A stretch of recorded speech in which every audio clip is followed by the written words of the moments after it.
What's up guys, in this tutorial I will show you how to log out and switch accounts in Apex Legends on your mobile device. This should be quite an easy tutorial. For more information, click on the first link in the description below.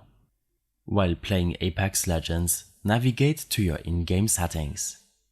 From here, tap on Logout on the top right of your screen. This will ask you if you want to log out of your current account.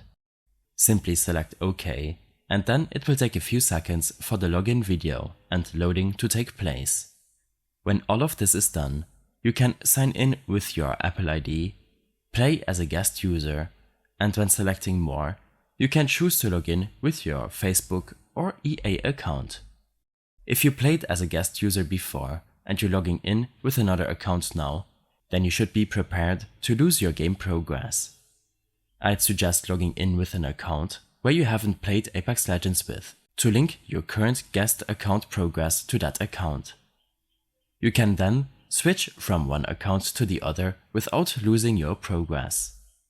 In case you have any further issues or problems following this tutorial, then I suggest following my extensive guide linked in the description below.